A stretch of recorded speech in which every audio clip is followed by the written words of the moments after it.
Welcome to the Dummy Plug Podcast.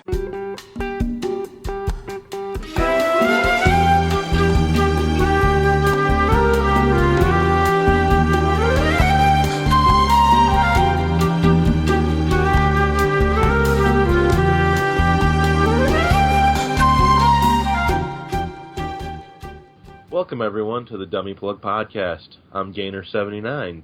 Tonight I'm being joined by Hardcore Hunter. Howdy. Unit 2. Hello. Ashley Asuka. Hello. And General Iowa. Alright, I want to make sure you guys can hear this. Surprise! I will be playing the part of Misato Katsuragi for the night, because I have beer! Yay! Okay then. Yeah. So tonight on the podcast we will be doing a character analysis of Shinji Ikari. And also... And others, possibly. And I will also be taking some time to address a minor personal matter. More on that later. First, let's get into the main topic. So we're going to do a small character analysis, and we'll start with Shinji. General Iowa, I'll let you take this one away, because this was your idea.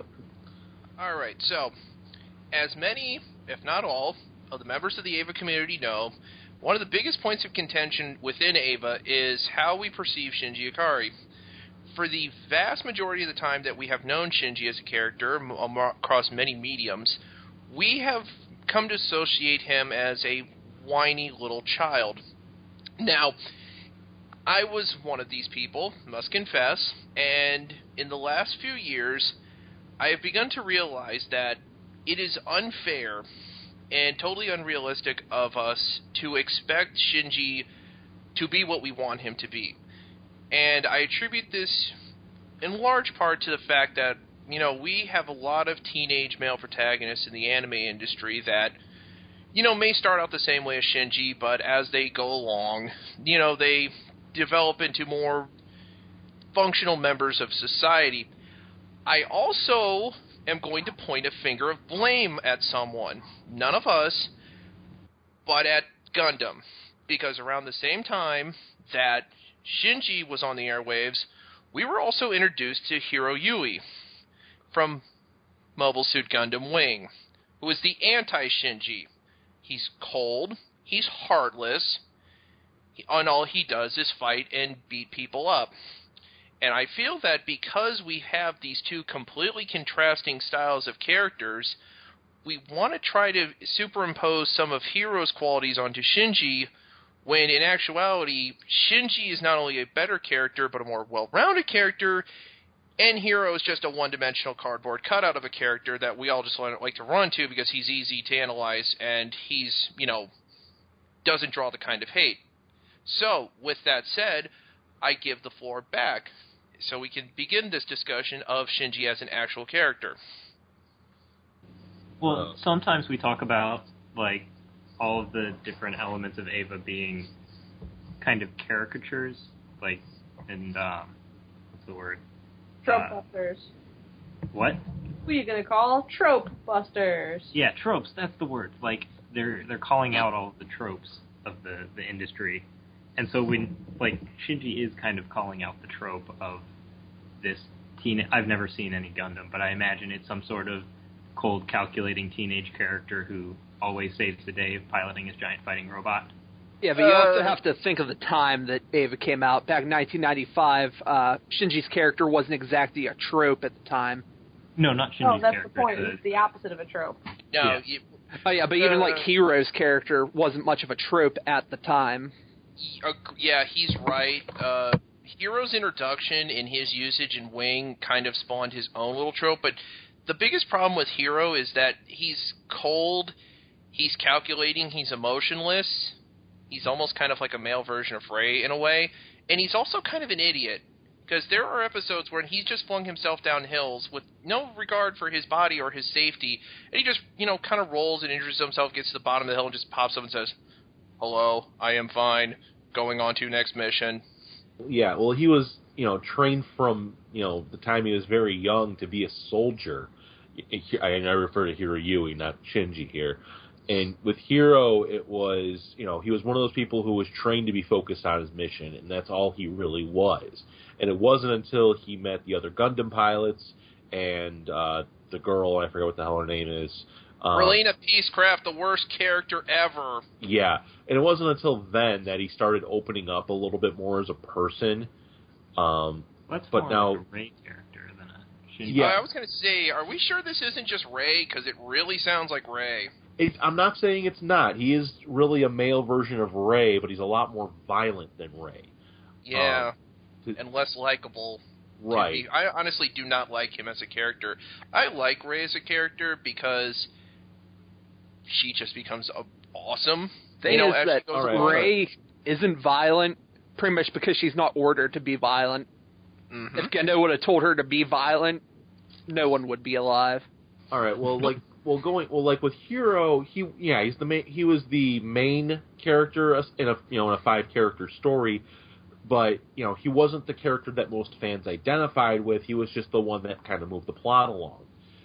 If you really were looking for the most popular character of that series, it's arguably Duo Maxwell, or I don't want to say Char, but the other guy.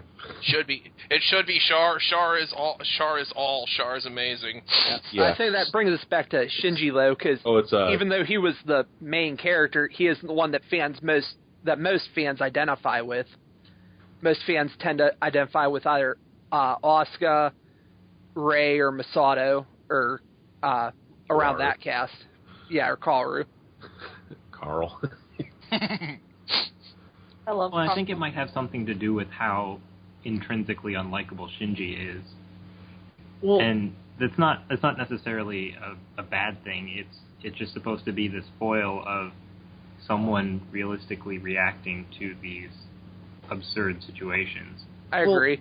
Well, in a way, Shinji is actually the most relatable character in this series because he accurately portrays what the average person of his age would be thinking and going through in the situation that he's in. But at the same time, do people want to say that they relate to Shinji? No, that's the problem, because Shinji. I don't think it's a problem. I think it's the point.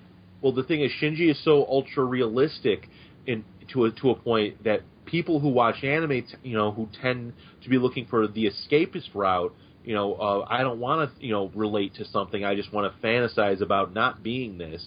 Tend to move away from Shinji and maybe accept, the more extreme versions, which would be Asuka, who's, a much more likable character, arguably, because she's energetic, she's she knows what she wants to do with herself, and then a few other people might, and then a few, anyway. And then, a few other people might gravitate a little bit more towards Rei just because, they identify with that, feeling of loneliness and, and just, being quiet and, self. Yeah, I think that's the point, that, like, people want to say, if I were to react to this situation, I'd be, like, I'd take it head on and I'd conquer it, or I'd be cold and calculating, but I'd get it done, not I'd freak out and refuse to do anything. Right, and that's also why more people tend to identify with more general shonen characters, your Naruto's, your Bleaches, and then when you look at somebody like Shinji, who's the atypical shonen character, but maybe the more typical human character, people tend to want to move away from him because he's just too real. That's what he was for. I think that's ultimately his point. Right, he tends to ground the series in a sense of realism in a very unrealistic situation.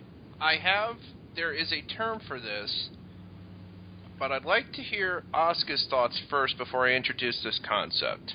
What? I want to make sure, I'd like to hear your thoughts on Shinji, Asuka, before I introduce this. Everyone gets fair time to say what they think about Shinji. I think Shinji is a very misunderstood character. I don't know. I don't have much to say about him other than all of the characters are horrible people in their own special ways, but I feel like a lot of people totally ignore Shinji's context in favor of making him sound like a whiny little bitch.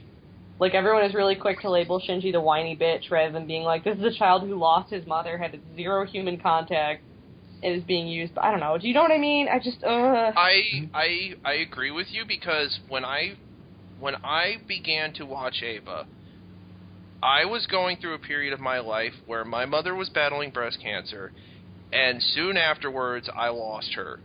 And of all the media and anything like that I had ever watched in my entire life, I felt like Shinji. Not the same circumstances, but I understood Shinji. Mm-hmm. And to be fair, for a good majority of, like, after 18, when I moved, I became isolated. I ran away from my problems. I was very much like Shinji. You know, sans the robot, sans other conditions, but the feeling of being isolated, being lonely, just having no one to turn to and not wanting anyone to get close to you because you were afraid they might hurt you, I understood Shinji very well. And I feel bad that I stopped liking and thinking of Shinji in that way, and I joined the hate group. I feel bad about that. I really do, because I feel like there's also this dichotomy between, like, you either have to be a fan of Asuka or a fan of Shinji. Like, you can't like both or acknowledge. Sorry, Tilly decided to just start typing. So hear me. It's fine. She kind of, like, turned her head over and just kind of lifted a paw and smacked it on my keyboard. I was like, oh, nice. Okay, no more computer for me. Sorry, I thought otherwise, Till. I like to think of Asuka as the voice of the viewers at times, wherever she's talking to Shinji. I don't know, sometimes Shinji points out some stuff where he's like, where I'm like, Shinji is the viewer. Like, when he points out how messy Misato's apartment is, or like, when he is the only one that's even remotely bothered by the penguin with retractable claws. By the fact that it lives in the fridge and it drinks beer.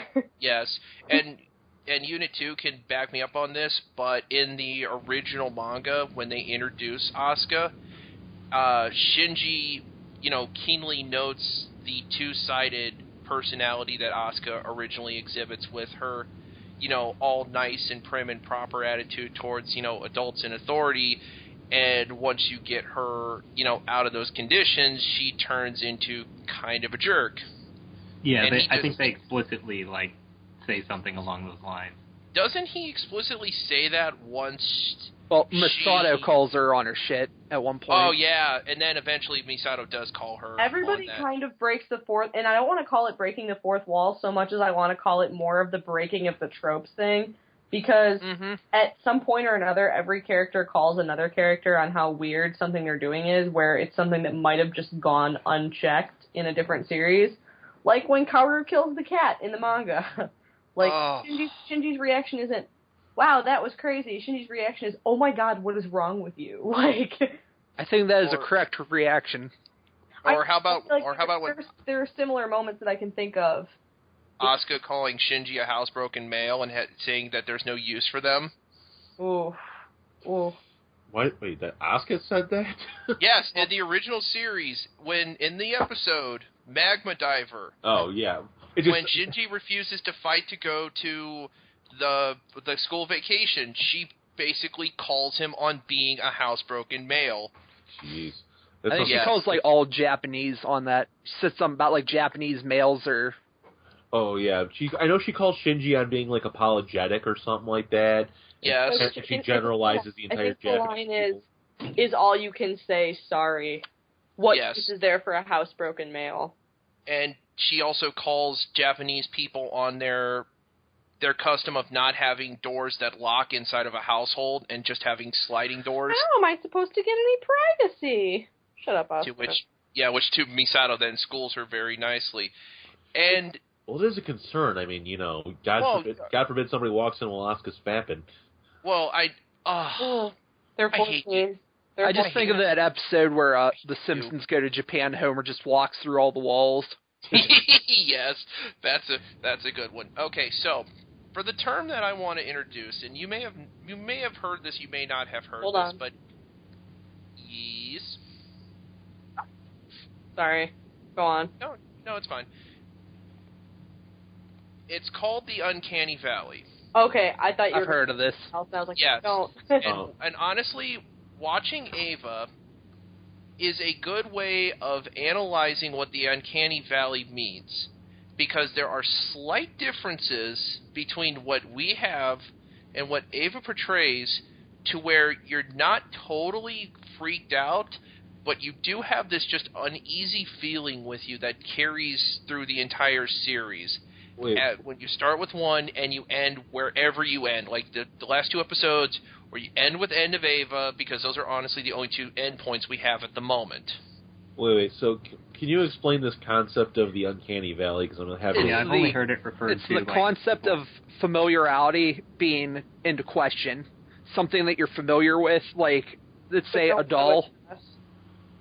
Like a doll, you're familiar with what the human body looks like, but there's something that's not exact with it, and it creates an awkward feeling with you. So it's like a graph between how close to a human it looks and how familiar you are with it. And so it more has to do with familiarity of the object that you have and how you perceive it.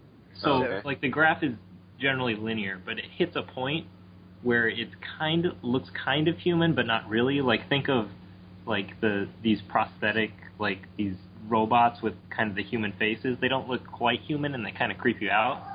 The graph just drops, and then as it gets better, it comes back up again. And that drop, where things are just close enough to looking human that it freaks you out, that's the uncanny valley. Yeah, if you took a robot that looks like C-3PO, no one's going to be freaked out by it because your mind registers it as a robot. However, if you put latex skin all over it and try to make it look human, it could enter uncanny valley levels. Kind of like Ghost in the Shell levels? Somewhat, except they do theirs in a way that they, like, pass the threshold of uncanny valley, where they were able to make it almost indistinguishable between something that's real and something that's artificial. I see. And I think the reason why the uncanny valley works, and this can be for a person-by-person case, because it's not always going to be the same with a person and another person, how they perceive things, but with Ghost in the Shell, I've never had that kind of feeling with it. I don't know why. Like, I just never really had this uneasy feeling with Ghost in the Shell and, this uncanny, valley feeling. But with Ava, I did. And every time I rewatch it, I always do, because it's if you take away the monster of the week aspect of Ava and you just leave the human psychology part, that really does hit close to home at times. And then once you have that established, then you throw on the monsters and the robots and that kind of stuff. It only makes it more uncanny, without getting into just blatant. Oh, what's the word I'm looking for? It still stays uncanny.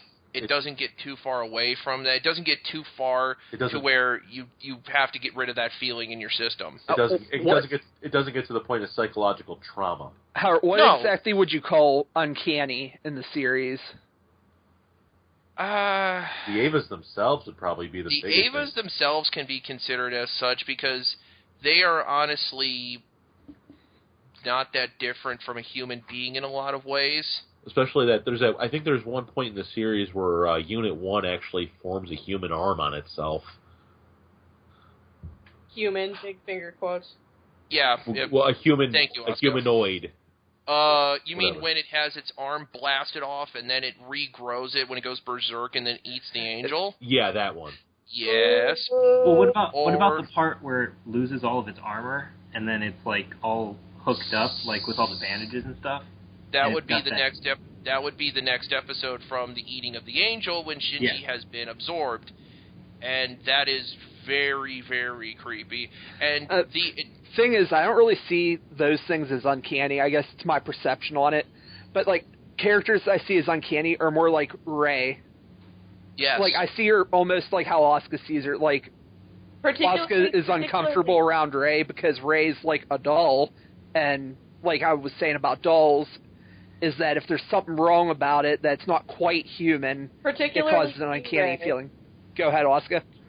Q-Ray gives me a particularly strong feeling of the whole, like, person but not quite person. Like, I don't know, like she's a person, but she behaves in a way that is just slightly off kilter, and you're just kind of like, oh. Which version of Rey would you consider the most uncanny? Because I've always felt it was the first version. Q. Yes. No, I lied. Child Rey. Like Child Rey, when she starts... Well, because she just turns to his mom and is like, Gendo calls you an ugly... something like that. Hag. Yeah, and she doesn't even think about, like, she just says it. And, like... I'd almost call that... Kids say the darndest things, but it's still... Sorry, what, Kamal? I'd almost call that childish, though. Like, I'd agree with you with Q-Ray, just because we're supposed to sort of get that uncanny valley, because the last time we saw Rey, she was so human. Yeah, but and then Q-Ray's supposed to be this stark contrast, like, she is not who she used to be. The thing is, though, if we introduced Rey as a child, then it wouldn't be uncanny, but since we know her as an adult, not adult, but a teenager, and going back to the child, it makes it uncanny because of how she's acting. Because it's not exactly how we familiarized ourselves with the character. I think introducing any of the three main pilots as children first, I don't think they would have the same impact necessarily with us as characters, because once they're established in our minds as teenagers, whether Asuka, Rey, or whether Asuka, Shinji, or Rey version 2, then when we go back and see them as like small children, like Shinji being like happy and seeing how Asuka is with the death of her mother, or seeing what Rey version 1 does, it really makes the impact of them as characters much greater in the mind, because they're just such stark contrast to what we have been, given for information and how they've been built up by Anno as characters in the story. Okay. Yeah, I think it all depends on, like, if they were to start with them as children, we would have had to have seen a lot more progression in the series, not just show them as children and then cut away to them as teenagers. Yeah. To get the same effect. I think that would have damaged the storytelling of Eva. Even though I do have problems with the storytelling of Eva at times, I think doing it that way would have been worse than how Anno actually did the story of Eva, or how he continues to try to redo the story of Eva. Well, like, now getting back to this whole idea of the uncanny valley as it relates to some of the characters, I mean, Shinji and Rey and Asuka aside, I think you have to look at how some of the other characters in the show are, because a lot of them fall into that uncanny valley of really getting creepy at times. Kaworu definitely does hit that level, because because he's not, well, we know what he is, but like when he's first introduced, you don't realize, he's an angel. You just see him as a very awkward, boy. Yeah. Well, but that's if you go off the original series interpretation of him, because the manga version... Well, because even in the manga, though, he'd be uncanny because his first scenes were killing a kitten. It's very awkward. Killing a kitten, walking in on Asuka in the bathroom, which it makes sense in the story because he's not human. He does not understand the kinds of social interactions or the kinds of, customs. It's that feeling of something trying to be something, but it's not. Yeah. It's mimicking what it sees. Yeah. Is customs even the word I want to use for, like, Well, for mannerisms, mannerisms. There you go. That works. Accepted behavior. That's what I need. Accepted behavior. Kaworu does not understand, nor does he know the accepted behaviors of normal people, so he does not understand that as a male, which I'm going to finger quote because he's an angel, not an actual human, but as a male, him walking into a women's restroom and seeing a woman there, he does not understand, that is not a good thing. He does not understand why Asuka reacts the way she does. He doesn't understand a lot of what he does in terms of interactions or, why people do certain things the way they do, simply because he is an angel, and I'm going to assume he's just been kept in heavy isolation for most of the time that he has been around. Because I don't want to say born, I just want to say exists. Well, now you bring up an interesting idea about something, and I know this is maybe probably a little bit more of a controversial topic than I'm giving it credit for, but for Kaworu, for Asuka to be freaked out by the things Kaworu does, she would have to identify him as being a male. Kaworu himself probably doesn't identify as being anything. So the whole I would assume that Asuka would identify him as a male, since. But that's the thing. We know Asuka seems very stuck on gender binary. Very stuck on it. She the thing is, though, if I see a guy, I'm gonna think it's a guy. I'm not gonna think it's a girl. Well, right, but that's the thing is because of that. Because once you place a label on somebody like that, what automatically happens is now there's expected behavior of that. So for Kaworu, who doesn't really identify as being anything himself, he just happens to have the quote unquote appearance of one of the gender roles. There are certain things that are expected of him. Stop me if I'm wrong here. For Kaworu, are you saying? Like, I don't think anything's really expected of Kaworu. Well, let's. You have to look at it like this: if Asuka doesn't identify Kaworu as male, there is no problem other than he's rude.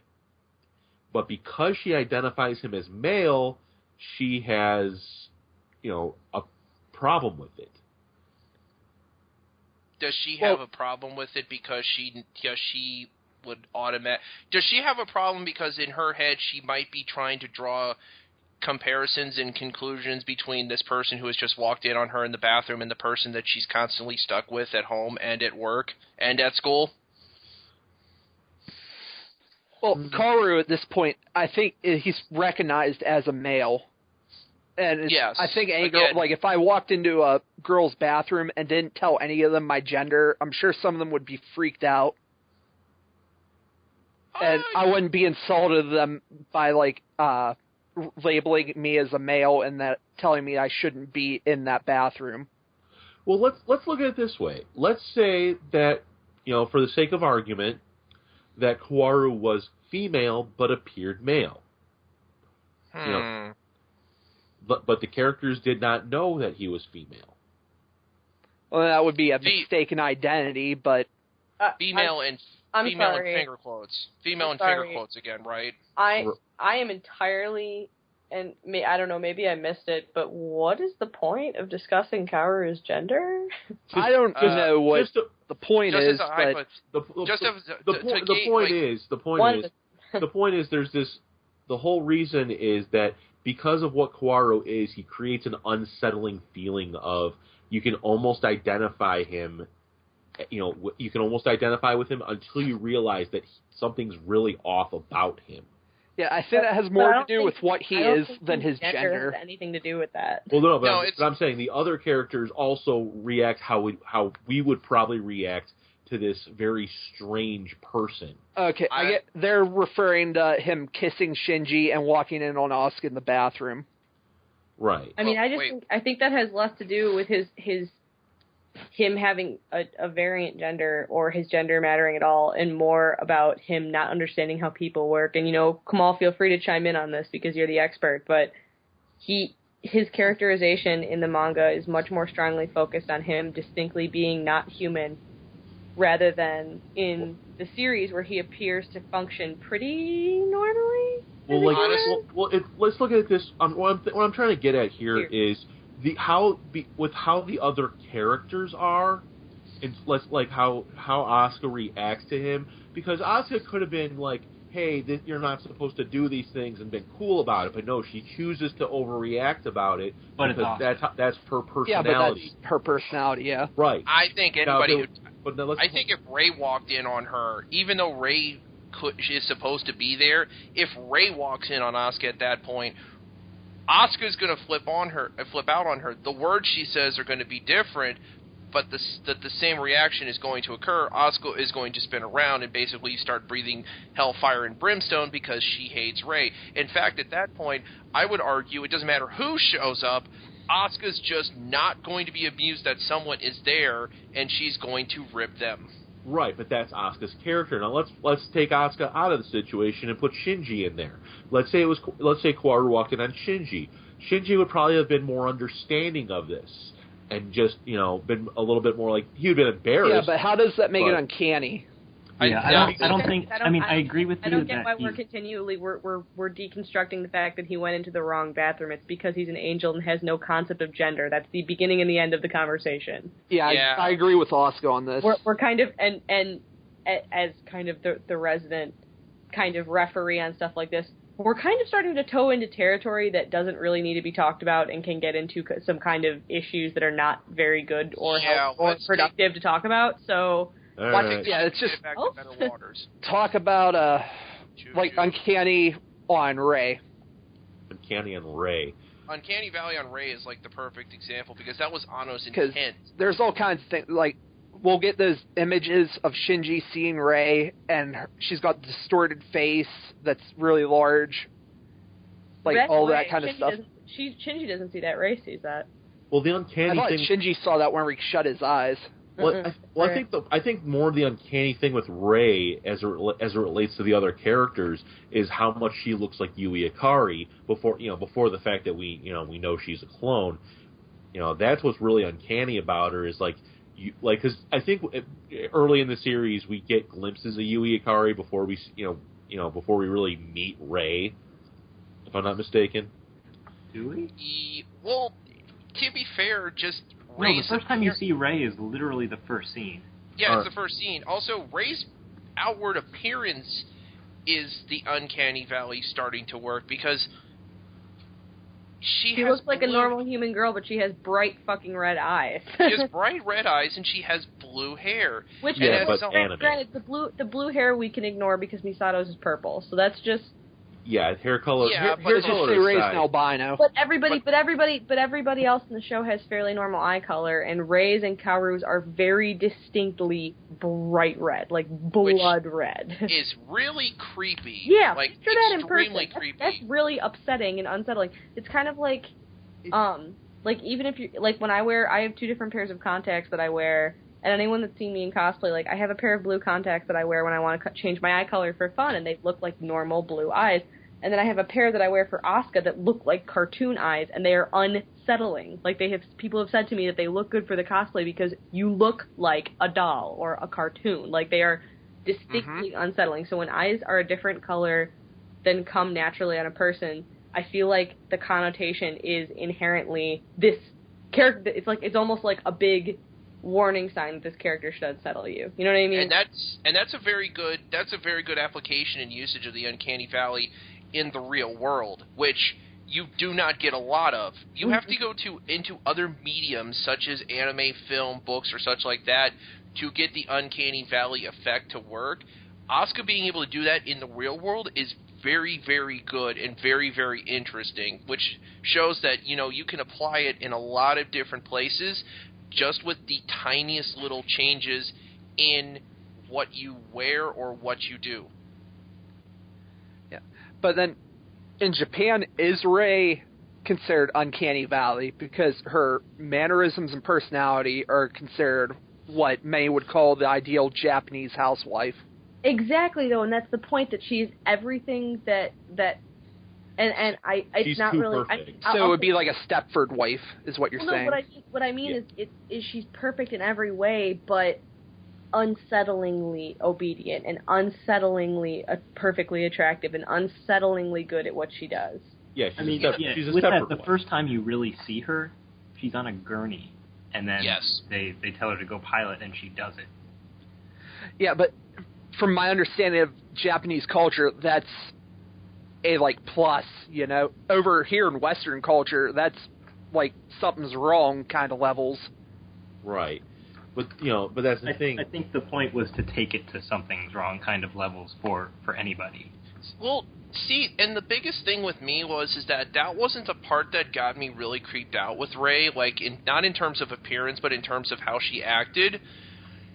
The episode when Shinji is sitting in the Eva unit and he focuses the camera over to Rey, and she jumps out of her Eva unit, and she has this, bubbly energy as she's talking to Gendo.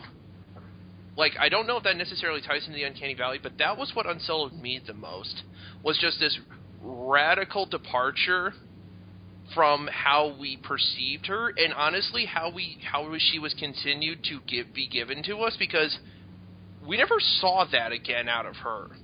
There was just that one moment of her being completely human, and then she reverted back to how she was for the rest of the series. Like, you just got that one glimpse within that universe of Rey that way. And we don't get to count episode 26 with Rey in the different uniform with the piece of toast jammed in her mouth running down the street. That's something else entirely. The thing is, I didn't see that with that smile. However, I did see something uncanny whenever Shinji did ask her to smile later in that episode. Because it looked very, forced. It didn't match her original smile at all that she had while talking to Gendo. Yeah, because that was more of a light-hearted Has anybody smile. Has anyone ever seen the GIF where, someone edited it so that she, continues smiling and her eyes get super wide? It's really funny. There's one where they replace her eyes and her smile with the Unit 1's eyes and smile. Ugh. Oh my god. Ew, that sounds creepy. Asuka, I have seen that one. I laughed the first time I saw that, because that just made me laugh for some strange reason when I saw that the first time. So another thing to think about with that is put it in context of the creation of the show. I mean, maybe they decided that, maybe they intended to go a certain way and then didn't. Because you can look at, the manga and the rebuilds, where in the rebuilds it takes that direction, and she does, actually in both of them, from that point, she does start to become more human, less uncanny. The thing is that rebuild Rey reminds me more of, what a confused dog is. She's trying to understand something. Whenever a dog looks at something, you can tell it's thinking about it. Where series Rey would just blankly stare at something, like a computer, If you read the manga, it takes it in a reasonable way. Yes, she does become more. She's very human by the end of Rey 2. That may be due to her getting more scenes with Shinji to develop her character. Yeah, her relationship with Shinji. On the flip side, Asuka gets a lot less screen time with Shinji in the manga. I would say that it actually detriments Asuka's character some in the manga. What does? Her lack of screen time with Shinji. Her lack of screen time in the manga really hinders her as a character, unfortunately, in the manga, which is a shame, because I think the way they did her as a character in the original series was about as good as we're going to get, and then her turning into Asuka, Destroyer of Worlds, and End of Eva. Yeah, which was awesome. In the manga, Asuka pretty much peaks at the moment of them doing their version of Both You Dance Like You Want to Win, where she destroys the camera and trains with Shinji. After that, she has an early downward spiral so that they could introduce Kaoru quicker. Yeah, she doesn't even take on all the MP Avas by herself. In the manga, she loses, and then Shinji shows up and helps her. And then at least she chokes Shinji so he doesn't beat off on her. Yeah, I'm kind of glad that she... I actually like that scene a lot better, too. Yeah, I'm glad that she... Because, Not I understand me. that she's... I was hoping for the other route.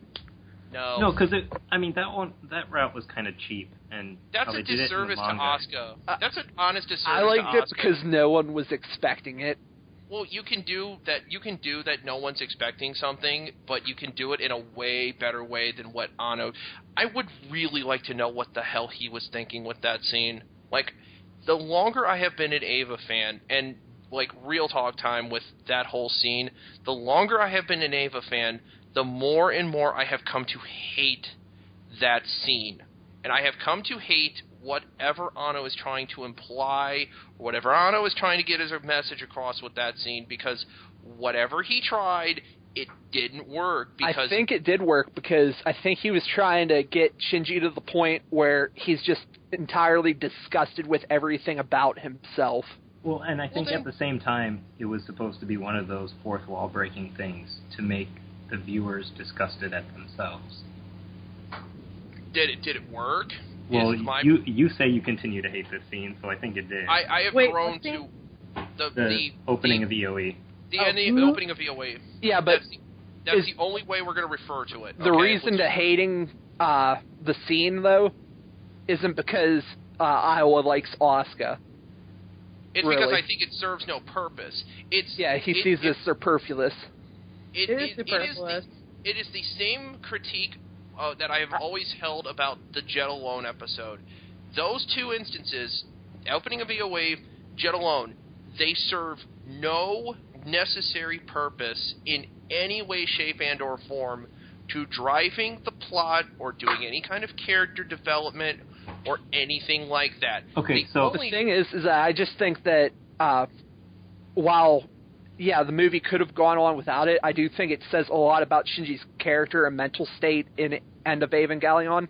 I think they do it better. I think they show it better in the manga. Yeah, but how much better could you have someone hate themselves after doing that and think that they don't deserve life or forgiveness? Well, to have their best friend choke them out and then go out in the hallway and see your assumed girlfriend to look at you and not recognize you.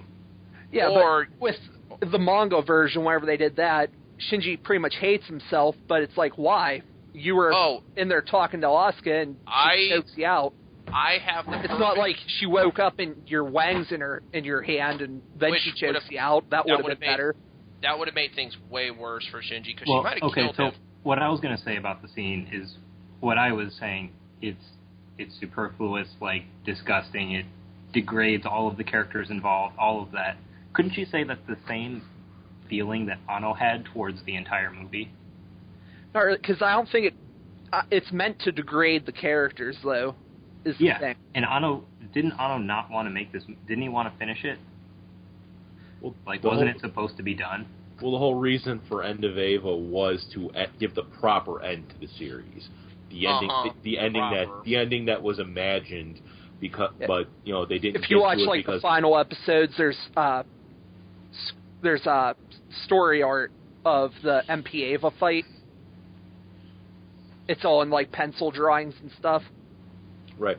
Well, they wanted End of Eva was the ending that was supposed to happen, but they ran out of budget to do it, and that's why we have 25 and 26 of the original series.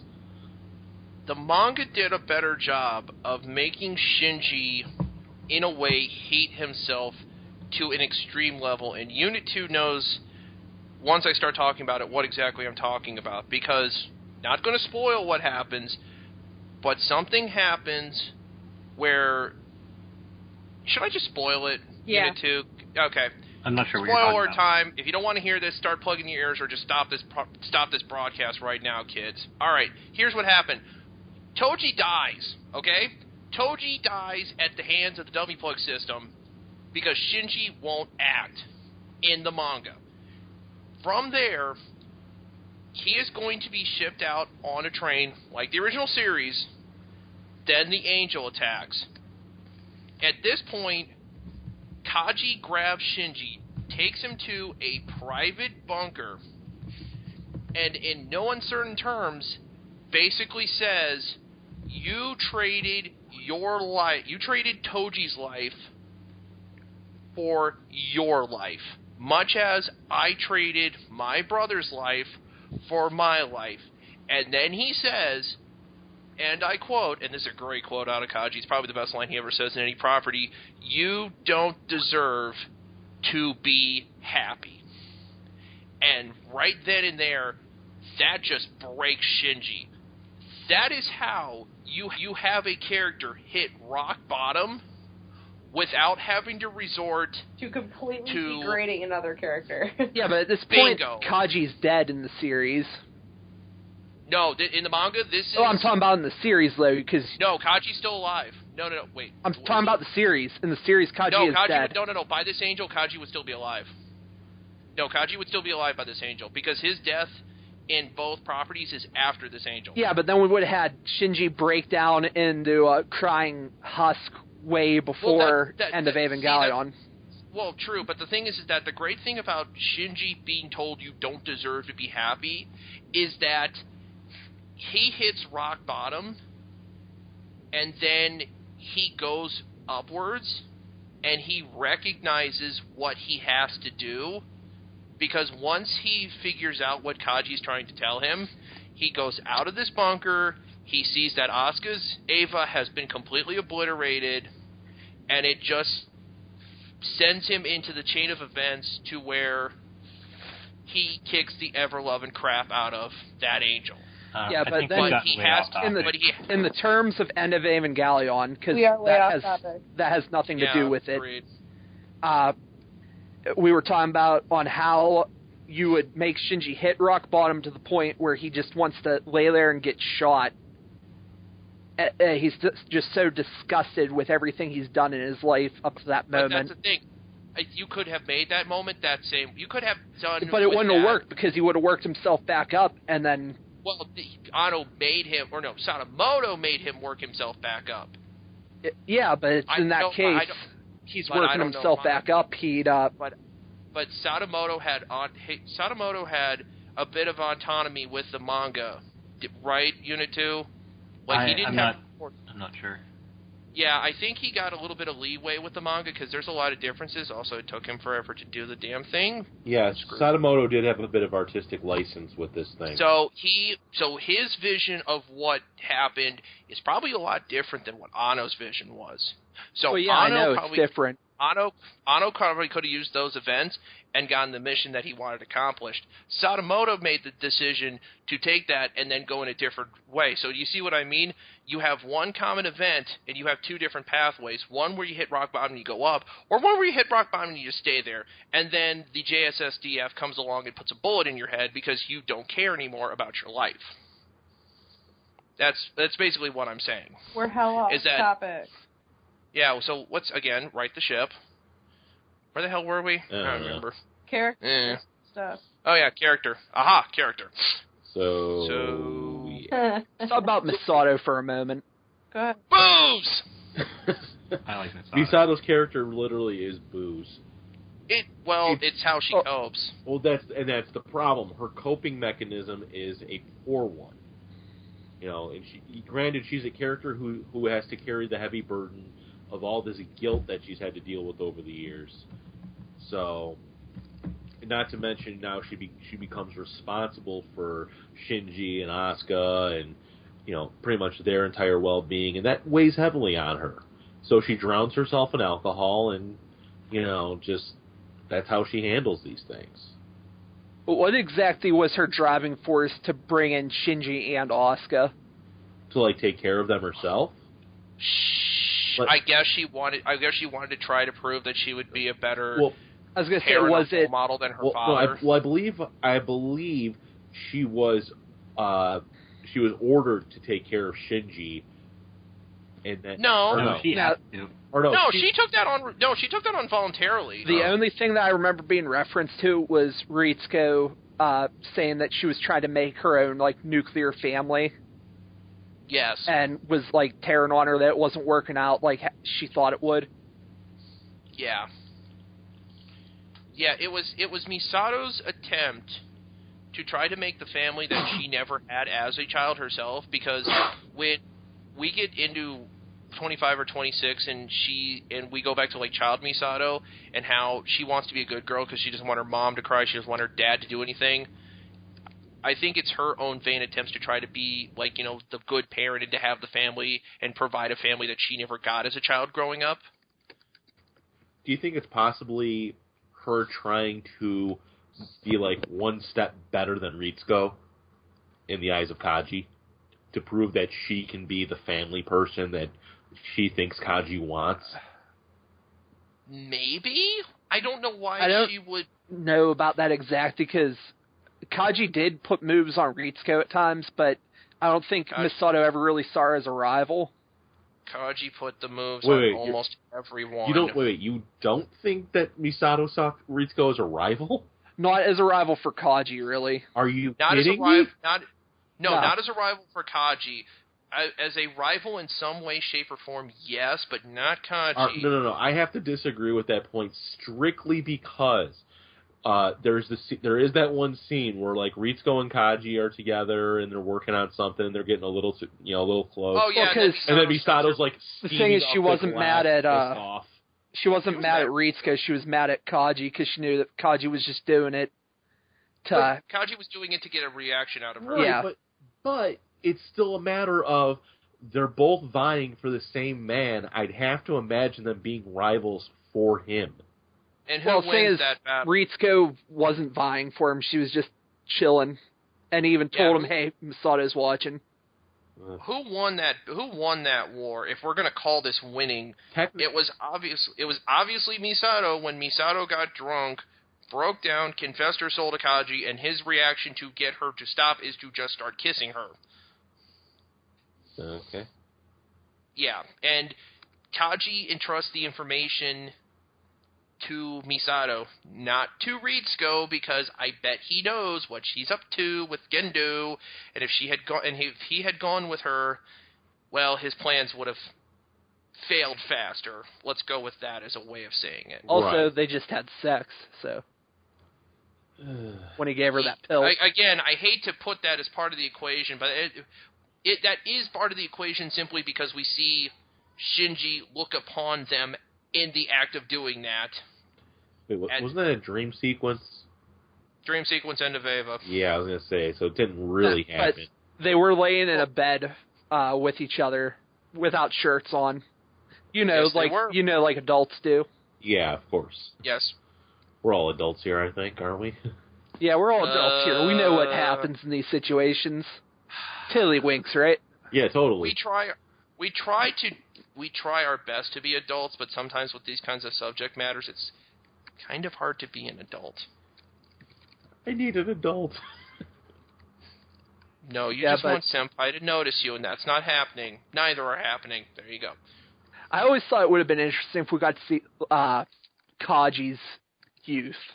Because we see a little bit of Misato's, that she was raised by scientists and spent early years in a like I really like how they treat psychiatric thing. His childhood in the manga. So wait, wait.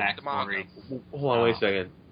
Sorry, I don't mean to cut you up, you two, but Hunter, you bring up an interesting idea to me now, and this goes back to something is like why Misato took on Shinji is maybe because if she was raised in this scientific environment, in this psychiatric environment, maybe she's trying to save Shinji from that same experience. Because I would agree with that. Right, because that sounds more plausible. Right, because I think the reason why she does it is he says that I'm okay with being alone because I'm always alone, and she's just like, no. Well, like originally, not happening. Originally, the plan was to have Shinji live at NERV headquarters in his own private room, all alone, and Misato just didn't want to have any part of that. Are you sure it was at NERV headquarters? I could have sworn it was either at NERV headquarters or at least in an apartment by himself. I think it was going to be in an apartment like Ray. Right, but the whole point is she was having none of that. No, because she, in one of her few moments of clarity while she was in that part of the series, she recognized that probably wasn't the best idea. Now, what he was in as a situation may not have been the best thing for him, but it was probably better than what he would have had if he had just been alone. Right. So it was just her trying to save him from that whole thing that she went through. Yeah, but was she trying to really save him or save herself in these situations? Might have been both. Yeah, it could have been a little bit of column A, column B there. People try to justify it's like, selfish goals. Is a good action really a good action if you're boast about it? Those kinds of things? Well, the quote is, the road to hell is paved with good intentions, and that does seem to be Eva in a nutshell. The road to Third Impact is paved with good intentions. And Tang. Lots of Tang. Lots and all of my Tang. More like sort of splashed on the ground. It's really gross. Someone needs to get a mop in here. Scruffy's not going to clean up all this Tang. Imagine if, everyone went into Third Impact except for the one janitor that has to come in the next day. Dude, that would be... Just a little blue octahedron and a mop that it can't pick up. And he's not getting paid because there's no one to do payroll. Oh, no. Or alternatively, all of the money in the world is his because commerce means nothing. Yeah, exactly. He has all this money. What's he going to do with it? I mean, the just world's turns gone. into that Twilight Zone episode where the guy busts his glasses. God, I was just thinking of that. That's a good way of thinking about it. To be the last person in a situation like that would be a good comparison with that Twilight Zone. You're the last person. Everything you have known means nothing. Wouldn't that be the case for Yui while she's inside the Ava? She's pretty much the only person in her universe. I thought that bombshell. We may have to save that for another time. Oh. Somebody write that down. Quick, take a message. I've been so spacey this whole podcast. I'm so sorry. Yeah, I was about to say, like, you're usual. usually like more contributing, and I miss the contributing because you have really good opinions and, you know, evidence and things like that. I don't know. I'm just tired. Little Miss Kevin over here. The dog knocked the wind out of you, didn't it? No. Okay. Silly okay. I guess it's just hard to. I don't know. It's also 10:30. It's also 10:30 p.m. and I'm at my parents' house, so it's kind of hard to get real passionate about anime when I know my family's in the next room. Like, haha, weeb. Hey. Well, what's her time check? Hold on. Ladies and gentlemen, presenting Mark Hamill. I was experiencing technical difficulties. I was experiencing someone telling an amazing joke. Thank you. What's her time check? We have plenty of time for Gaynor to do what he would like to do, and then to end this exhilarating and honestly, this is a good enlightening episode for everybody, because I like when we introduce these different kinds of concepts that we've heard about and we talked about. Yeah, we may not always stay on topic, but you know, I like the fact that we're able to take something that we've heard somewhere else and apply it to this, and get the listener, who we love, to think about it and maybe apply it elsewhere. I think it would be super fun if we, I don't know, right now maybe I'll introduce it. People that listen to this podcast and go on the forums, or people that listen to this podcast and don't go on the forums, get a hold of us somehow in the next 2 weeks and send us questions about literally anything. We have this wonderful email. It can be about Ava. It can be about us personally. It can be about Artisan Cheese. It could be about whatever you want. We will answer any questions you send us that are appropriate to be on the air. Yes. For the love of God, ladies and gentlemen, we have so many ways to contact us. There's the forums. There's Facebook. There's Tumblr. There's smoke signals. There's throwing a rock through my window. There's our email. There's our wonderful. Us. Without fail, one of us says smoke signals, and we have to go, don't actually use smoke signals. Please don't throw rocks through windows. I'm just going to throw that out there, too. Don't throw Oscar knows sign language. In all honesty, the best way... Wait, sign language? I can do that. That's what I said. Anyway. No, please. We only accept sign language in email form. All right.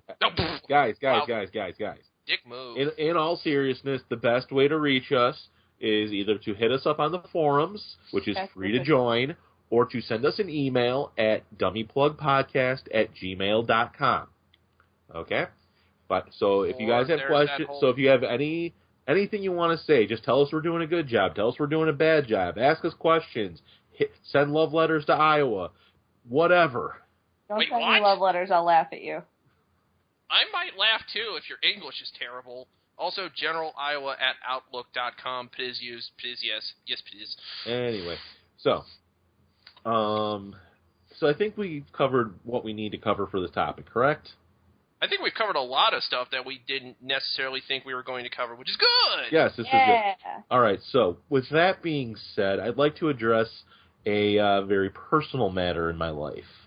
So if you guys are cool with that, may I take it away? Go for it. Sure. All right. So earlier this week, my great-grandmother passed away at the age of 95.